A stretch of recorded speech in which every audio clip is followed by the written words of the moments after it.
आत्मा की कोई समझाए, गति जीव आत्मा की कोई समझाए। कहाँ से ये आए, कहाँ लौट जाए, कहाँ से ये आए, कहाँ लौट जाए। कभी इसका आना जाना किसी ने न जाना, कभी किसका आना जाना किसी ने न जाना। कहाँ का निवासी है ये, कहाँ है ठिकाना। कोई भी किसी को अपना, कोई भी किसी को अपना पता ना बताए, कहाँ लौट जाए। गति जीव आत्मा की कोई समझाए, कहाँ से ये आए, कहाँ लौट जाए।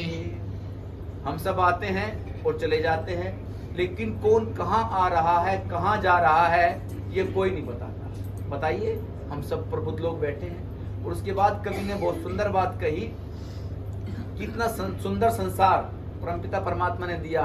ये पेड़ दिए, पौधे दिए, फल दिए, मेवा दिए, हमें हमारे माता पिता दिए, इतना सुंदर जगत दिया, पत्नी दी, बेटी दी। इस संसार को छोड़कर जाता है, क्यों जाता है, ये भी अचरज का विषय है।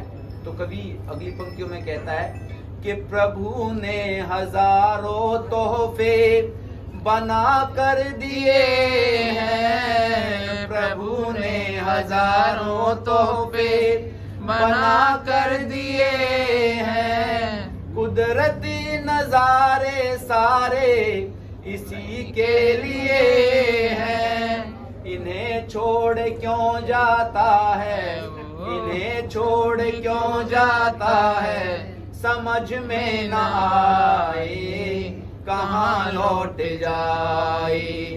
गति जीव आत्मा की कोई समझाए, कहाँ से ये आए, कहाँ लौट जाए। तो जीवात्मा ने आना है और आकर के चले जाना है। हमारा एक संबंध होता है, उस संबंध के तहत हम सब इस जीवन में, इस संसार में कार्य करते हैं और अपने जीवन को गति देते हैं। एक उर्दू के शायर बहुत बढ़िया बात कहते हैं कि दुनिया मुसाफिर खाना है, दुनिया मुसाफिर खाना है और तू मेहमान है, ये हकीकत है मगर फिर किस लिए अनजान है।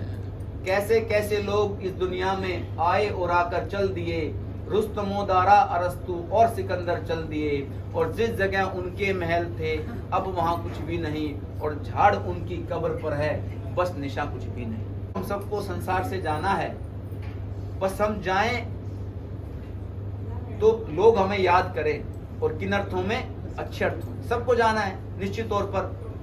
हम भ्रम करते हैं कई दफा कि हम अपने परिजन को हॉस्पिटल लेकर चले जाते तो शायद उसका जीवन बच जाता, लेकिन आपने देखा होगा हॉस्पिटल में रहते हुए भी लोगों के प्राणांत होते हैं। ऑपरेशन हो गया और घर की तरफ प्रस्थान कर रहे हैं, डिस्चार्ज हो गया, आते आते हो जाता है पूरा शरीर।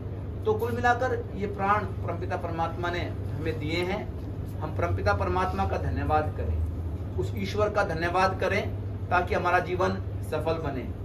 हम जाएं तो हमें एक अच्छा जीवन मिले, और उसके लिए परमपिता परमात्मा क्या कहते हैं कि यह मनुष्य तू पुरुषार्थ कर, तू क्या कर, परोपकार कर, तू संसार के लिए कल्याण के कार्य कर, तू वृक्ष लगा, तू धर्मशालाएं खोल, तू गरीब बच्चों की पढ़ाई के लिए पैसे दे, तू भूमि दे जहाँ विद्यालय बन सके, जहाँ हॉस्पिटल बन सके। तो शुभ कर्म अगर व्यक्ति करता है तो निश्चित रूप से उसका जीवन, एक भाई जरा इसको बनता है, उसका अच्छा जीवन और उज्जवल पक्ष बनेंगे। आदरणीय सदाराम जी एक सामाजिक व्यक्ति थे, और आप जो समाज से जुड़े हैं वो समझ सकते हैं कि समाज का कार्य करना कितना मुश्किल होता है।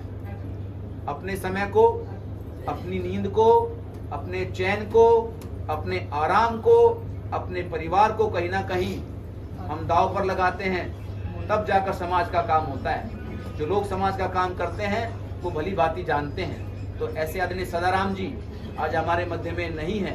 हम पुनः परमपिता परमात्मा से उनकी आत्मा की सद्गति की कामना करते हैं। और देखिए, व्यक्ति संसार से जाता है लेकिन उसकी सुगंध जरूर रहती है, उसके कार्य संसार में जरूर रहते हैं, जिसके माध्यम से उसको जाना जाता है, उसको पहचाना जाता है, उसको संसार, उसका आस पड़ोस, उसके रिश्तेदार याद करते हैं। जो जैसा करता है उसको उन अर्थों में याद किया जाता है।